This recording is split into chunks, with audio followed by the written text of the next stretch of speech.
ആളൂർ സ്വദേശിയായ യുവാവിന് യുകെയിലേക്ക് job visa ശരിയാക്കി തരാമെന്ന് വിശ്വസിപ്പിച്ച് പണം തട്ടിയ കേസിൽ 2 പേർ അറസ്റ്റിലായി. പുത്തഞ്ചിറ സ്വദേശിനി പുത്തോളിപ്പറമ്പിൽ നിമ്മി 34 വയസ്സ്, സുഹൃത്ത് പത്തനാപുരം സ്വദേശി അധികാരത്ത് വീട്ടിൽ അഖിൽ 34 വയസ്സ് എന്നിവരെയാണ് ഇരിങ്ങാലക്കുട ഡിവൈഎസ്പി KG സുരേഷും സംഘവും പിടികൂടിയത്. കുറച്ചു നാളുകളായി ചെങ്ങമനാട് വാടകയ്ക്ക് താമസിക്കുകയായിരുന്ന ഇവരെ പോലീസ് സംഘം രഹസ്യമായി അന്വേഷിച്ചു വരികയായിരുന്നു. ബുധനാഴ്ച രാവിലെ ഇരുചക്ര വാഹനത്തിൽ സഞ്ചരിക്കുകയായിരുന്ന ഇരുവരെയും അന്വേഷണ സംഘാംഗം മഫ്തിയിൽ പിന്തുടർന്ന് മാളയിൽ വെച്ച് പോലീസ് സംഘം പിടികൂടുകയായിരുന്നു. 2023 ആഗസ്റ്റ് മാസം മുതൽ 2024 ജനുവരി വരെയുള്ള സമയങ്ങളിൽ പല തവണകളായി ലക്ഷങ്ങൾ ഇവർ കൈക്കലാക്കിയിട്ടുണ്ട്. 12,84,000 രൂപ നിമ്മിയുടെ അക്കൗണ്ടിലേക്ക് മാത്രം പരാതിക്കാരിൽ നിന്നും വാങ്ങിയിട്ടുണ്ടെന്നാണ് പരാതി. നിമ്മിയുടെ നിർദ്ദേശപ്രകാരം വേറെ അക്കൗണ്ടുകളിലേക്കും പണം നൽകിയിട്ടുണ്ട്. പരാതിക്കാരനായ സജിത്തിനും 2 കൂട്ടുകാർക്കും വേണ്ടി വിസ തരാമെന്ന് പറഞ്ഞ് മൊത്തം 22 ലക്ഷം രൂപയോളം ഇവർ കൈപ്പറ്റിയിട്ടുണ്ടെന്ന് പോലീസ് പറഞ്ഞു.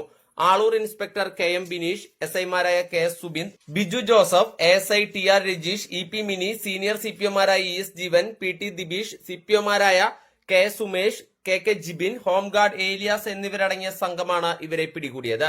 കോടതിയിൽ ഹാജരാക്കിയ പ്രതികളെ റിമാൻഡ് ചെയ്തു.